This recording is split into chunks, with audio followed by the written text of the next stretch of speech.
Ai Weiwei, sur les traces de son père à Marseille, expose au Mucem des œuvres inédites. À Marseille, pays de brigands, ville terrible, écrivait le poète Ai King en 1933.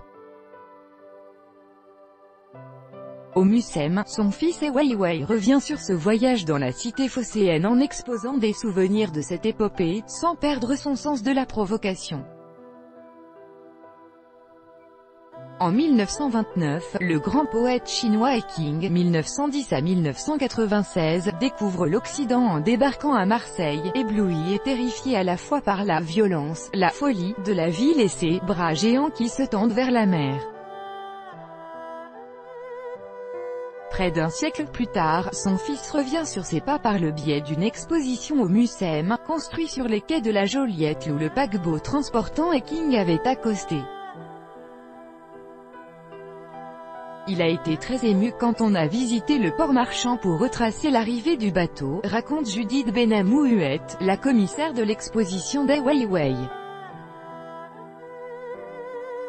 Lorsqu'elle lui présente le carnet de bord du capitaine André Lebon, il a carrément les larmes aux yeux, en exposant ce carnet, la maquette du bateau, le masque mortuaire qu'il a fait de son père. Il nous livre un peu de son intimité, souligne Madame Benamou-Huet, ce qui est rare chez ce géant de l'art, même s'il poste chaque jour sur Instagram ou Twitter. À son retour en Chine en 1932, Ai King, opposant au coup au Mintang, est emprisonné.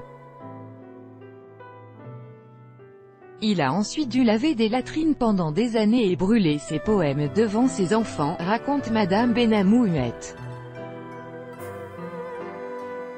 On n'en sort pas indemne, c'est là que se dessine le destin d'Ai Weiwei. Savon de Marseille géant Ai Weiwei ne cesse de faire des allers-retours entre Chine et Occident tout au long de l'exposition intitulée « Fan-Tan », du nom d'un char d'assaut offert par un homme d'affaires chinois au Royaume-Uni et qui opérait en France pendant la Première Guerre mondiale. Dans la première salle, le visiteur s'interroge devant deux savons de Marseille géants, couleur jade, créations originales, d'une tonne chacun.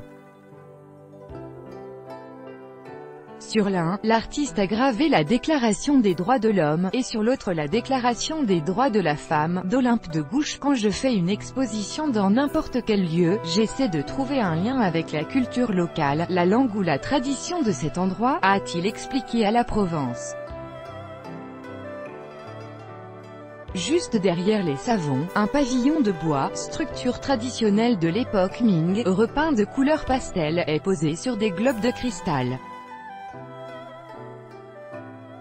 Ai Weiwei a été très influencé par le principe du ready-made de Marcel Duchamp, selon lequel un objet quelconque devient un objet d'art selon le désir de l'artiste, explique Madame Benamou. L'artiste chinois a détourné le porte-bouteille de Duchamp. Une réplique géante d'un porte-bouteille, à l'envers, sur lesquels sont suspendus des lustres en cristal, devient un luminaire monumental, lui aussi créé pour l'exposition. Une référence à la Chine contemporaine, dont les hôtels, même modestes, raffolent de ses lustres clinquants, mais aussi et encore à son père, car Ai Weiwei a voulu utiliser des lustres de l'époque du voyage de son père en Occident. Ai Weiwei, connu pour son opposition au régime chinois, qu'il a emprisonné 81 jours en 2011, garde aussi toute sa verve provocatrice dans l'exposition du Mucem.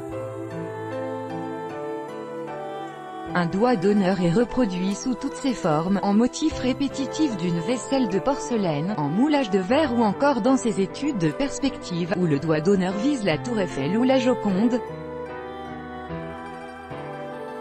L'artiste se met aussi en scène, dans un montage en Lego, en train de casser une urne de la dynastie Han. L'exposition Fan-Tan se visite au Mucem à Marseille du 20 juin au 12 novembre 2018. En juillet et août, le musée est ouvert tous les jours de 11h à 20h. Tout droit de reproduction et de représentation réservé. Copyright 2018, Agence France Presse.